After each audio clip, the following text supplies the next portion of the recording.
Hey, what's up everyone? Team Lit Spirit of Adventure here. Going to take you through Janine, my 2022 Jeep Wrangler Rubicon 4xe. Tell you what the difference is between this and the regular Rubicon to $392. And is it worth the price tag? Let's check it out.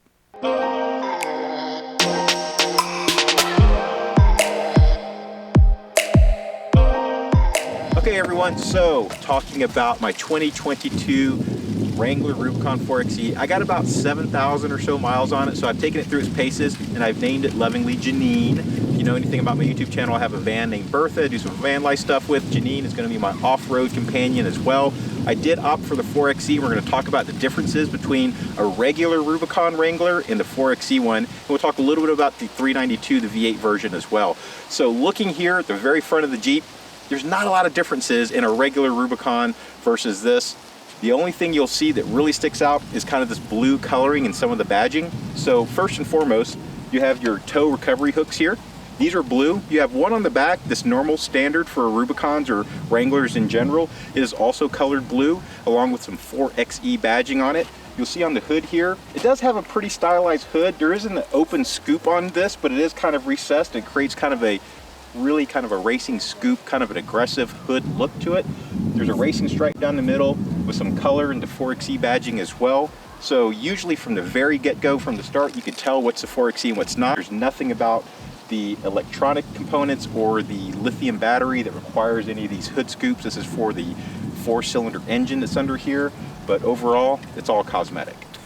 All right, so coming to the left side of the Jeep, similar to the right side, but choosing to show you the left side because we do have our plug here, which is the biggest difference on the outside of the regular Rubicon and the 4xe, the hybrid, obviously, so you can plug it in. But let's talk about some of the other kind of styling cues before we get into the plug. You'll see I still have the Rubicon kind of logo here on the side, but you'll notice on everything on the 4xe, just like the front tow hooks, there's this blue kind of highlight in the background. Really nice, and it seems like on the Grand Cherokee they're also using this blue kind of color to signify anything that is a hybrid or an EV vehicle from Jeep. I really like this white with the blue and the black. It really kind of pops for me. You'll notice the trail rated logo here as well. It has the blue treatment to it, as well as my Jeep and my Wrangler Unlimited logos. Fully blue. The Jeep logo does have the blue highlights behind it. Again, I really like it. It really pops. Even the tires on this, I had a JK before that had some Wrangler kind of all-season tires. These are BF Goodwrench all-terrain KO2s. Really nice, but even on the rim, most Jeeps have a little bit of an Easter egg, a little like old school Jeep, and even on my rims I have a little blue one. So I don't know if that's normal for the regular Rubicons. Normally Rubicon red is kind of what sets off a Rubicon from a normal Jeep, and this has everything blue to include the little Easter eggs on it. So I thought that was really cool. But to get into the most important thing here on the left side of the vehicle is my little charging adapter plug here. So this door is actually, it's not plastic, it's metal. It's pretty well made. It doesn't lock or anything, so you just kind of have this recessed popping kind of door reset here. Now there's two types of plugs that most EVs and hybrids work on. If you're familiar with EVs, you already know this. If you're not familiar, two types of plugs. You know that Teslas are out there and they have a supercharger that's very proprietary to Tesla, and that's a very special connector for that. Most other connectors are the J plugs, is what they're commonly called. There is some nomenclature for it. It's like a J1852. I'll probably put it somewhere here in the video to tell you the exact nomenclature, but J plug is what most people call it. So this uses just a regular J plug. The Jeep does come with a level 1 charger, which is the kind that plugs into your regular 120 volt outlet in your house, and the other end plugs in here. That charger will take you about 12.5 hours from a zero battery to charge this thing to 100%. You can also purchase a level 2 charger from Jeep, and that's 240 volt outlet charger that you'd have to have an electrician come in and hook it up unless you already have those kind of outlets in your house. If you have a 0% battery on a level 2 charger with a J plug on this, it'll take you about 2.5 hours to charge this thing full. My app actually is pretty accurate with saying how long it would take to charge from any charge state, and when I've taken it to 0, 2.5 hours on a level 2 is what it took. So that's kind of the whole thing there, and what's really cool is that there's even a little Jeep Easter egg inside the door here too. If you didn't know about that, sorry I spoiled it for you, but it's in there. So outside of the Jeep, that's pretty much all the cosmetic stuff up top. Below the Jeep, just like a normal Rubicon, you have skid plates and things in place. There's not a lot of things that are different there. However, you will be able to see the electric power plant and the lithium battery slightly, some orange cabling and stuff like that. That stuff clearly calls out what's new or unique on the 4xe, and it is protected by a skid plate. Okay, so coming into the Jeep, again, a lot of the stuff exactly the same as any other Wrangler, to include all the Rubicons, except they did carry in that blue 4xe color theme all the way through the interior of the Jeep as well. So on this particular build, I did get the leather seats in a Rubicon. I know, off-road leather seats sometimes doesn't mix. I wanted something luxurious. My other JK Rubicon did not have it, had cloth seats and all that stuff. So I did go a little more luxurious. But I have beautiful Rubicon stitching in that blue. The stitching goes all through the seating, all on the doors as well. And on this particular dash, most Rubicons, red is kind of like the Rubicon red. It's the notable thing if you have a Rubicon. And in most of these Rubicons, there's an inlet. This dash is kind of sunk in, and it's all red to kind of signify you have a Rubicon. I ended up getting a leather wrap dash, which I really like. I think it adds a little more class, a little more refinement to the Jeep. And thankfully, with this factory added option, they continued the threaded piping stitching through here in that blue as well, which again, really pops in this Jeep with the black interior, the white exterior.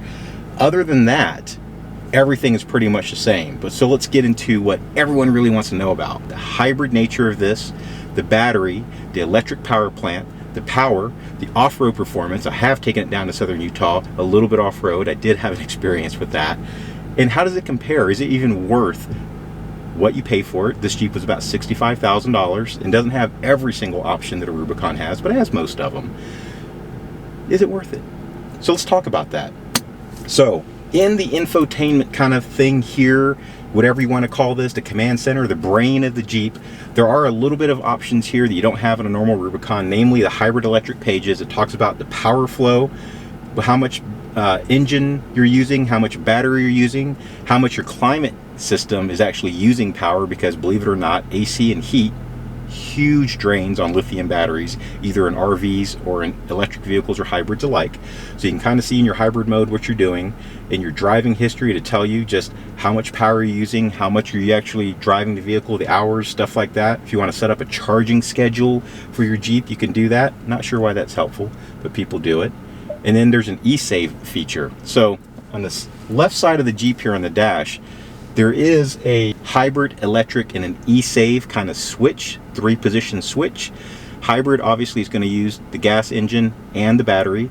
ESave is going to save that battery, freeze it exactly where your battery level is at, and until you want to use it later on and put it back in a hybrid mode. Now, with the ESave, you can actually change it from battery save to battery charge. And what it'll do, instead of just locking it in place and using any excess battery to help propel the Jeep, it's going to put that back into the battery itself as well. There's a 32 amp onboard charger on here. So this Jeep makes plenty of power to be able to not only put some back in the battery, but still help the Jeep accelerate itself. What does that acceleration mean? How does this even work? I've heard people talk about when the battery's dead and you have 0% charge or less than 1%, and you can't run this on electric only, which is the third mode here on the left-hand side of the dash is electric only, that basically the battery and the electric engine turn into a 600-pound boat anchor. I could tell you that's not true. So what ends up happening is the Jeep just stays in a hybrid mode. If you have less than 1% battery, it's not going to run on battery only. That's the only difference in this Jeep. You're still going to get full benefit of the electric power plant. You still get instant torque, and that instant torque equals 470 foot-pounds of power. For anybody that's paying attention, or anybody who's not paying attention to Jeeps, the only other Jeep that produces 470 foot-pounds of torque is the brand new V8 beast of a Wrangler, the Jeep Rubicon 392. That is it. 470 horsepower, 470 foot-pounds of torque in that Jeep. In this i4 engine, you have 270 horsepower and 295 foot-pounds of torque. Now, how does that compare to the V6 engine, the Pentastar V6 engine that came in the old JKs, and you can still get them today, and there's two versions of the V6 now. You have the V6 regular, and you have the V6 with a mild hybrid, which helps get you more of the torque across the entire RPM power band. The V6 engine actually has a little bit more horsepower, 285 horsepower versus 270, but actually only does 260 foot-pounds of torque versus 295 on the i4 turbo engine. So you can see 4-cylinder turbo, more powerful than the V6, that 295 foot-pounds of torque, because you're in a hybrid, you get it more across the entire torque band or RPM band of that engine. So it's a better engine than the V6, and you still get the addition of the electric engine. In addition to it being the equal to what the 392 is in terms of torque, instant torque, the only other Jeep that's going to come near that is the EcoDiesel. And they're discontinuing that after this year, after this next production year in 2023. So last year you can actually get it. And that only makes 442 foot-pounds of torque or so. So in reality, $65,000 for 4xe, 470 foot-pounds of instant torque, or you could spend just over $100,000 for a V8 392 and get the same 470 foot-pounds of torque. You also get the incentive. It's still $7,500 on your taxes for buying a hybrid or an electric vehicle as well. So you get the tax incentive. Talking about miles per gallon, you'll see advertised on here 49 miles per gallon estimated on here, kind of a hybrid average between running on gas, running on full electric, and in a combination of the two. I've gotten this thing up to about 28 miles per gallon. On the highway, not having any battery, I do have a little bit of a lead foot, I have to admit. I have taken this thing up to the 97 miles per hour electric governor. It stops the Jeep. Probably a good thing. It's a top heavy vehicle. It is like a rocket Jeep. My friends and family call it a rocket Jeep. It is scary, scary fast. But all in all, yeah, I'm about 21, 22 miles a gallon. So how's it do off-road? Okay, got a little traumatized on the off-road stuff, I have to tell you. I did take it to southern Utah. Just probably a week after I got it, maybe something like that. And we decided to go Hole in the Rock Road. If you've never heard of this thing, I wouldn't recommend it. The hole in the rock, I think it quite literally is a hole in the rock at the end of this road. And it's 54 miles of red rock kind of clay road you're going to go out to, out in the middle of nowhere. I'm like, there's no civilization. You have no cell phone signals, nothing like that. So take the Jeep out there. We had some snow in southern Utah, a week or two before, so there was some snow melt. A little bit of mud, stuff like that, which was great for the Jeep. It got all over the outside of the Jeep, all underneath, and it's that southern Utah stuff that just sticks to you like crazy. A little bit of technical stuff, not too bad.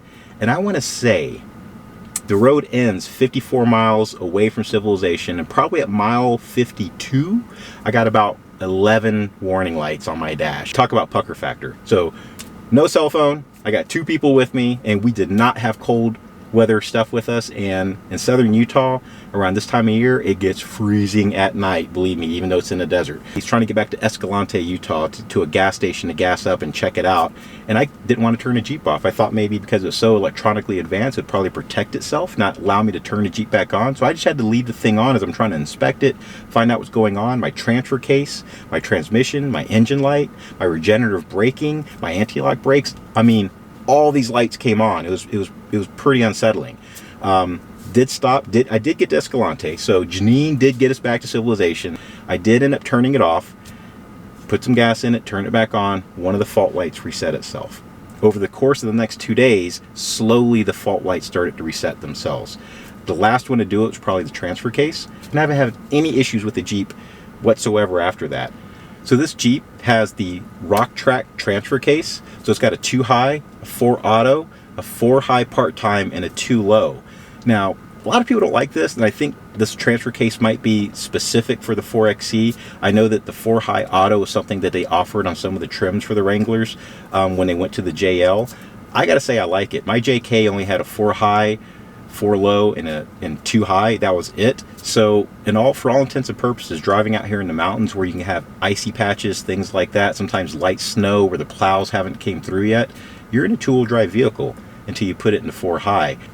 Your front tires, unless you're on slippery pavement, like you would feel it grabbing, you'd feel like you're going to break something or at least wear something down. With having 4 high auto, it makes this thing feel like an all-wheel drive vehicle on steroids, which great sense of confidence if you're in the winter, you're in the mountains, black ice, light snow, all that good stuff. Okay, so do I think the Jeep Wrangler 4xe and whatever trim out there, 2023, they're coming out with the Willis version. Right now they have a Rubicon and Sahara. Is it worth it? In short, yeah. You get 470 foot-pounds of instant torque, the same actually as a Jeep 392, except you're paying $65,000 on average versus just over $100,000 for that Jeep. Do I get the 370-mile range that they advertise in this Jeep? No, but I've gotten about 348, 350. Do I get 21 miles on the electric engine? No, actually I get closer to 28 or 29 miles just going fully electric. And after that electric battery's gone, Yep, I don't get the benefit of having 0 tailpipe emissions, but I get a fully hybrid Jeep that is a rocket Jeep that accelerates like crazy, and it's taken me everywhere I've put this Jeep through without any single problems whatsoever. So if you like this video, leave me a comment. Maybe think about subscribing. Until next time, I'll catch you in the next video.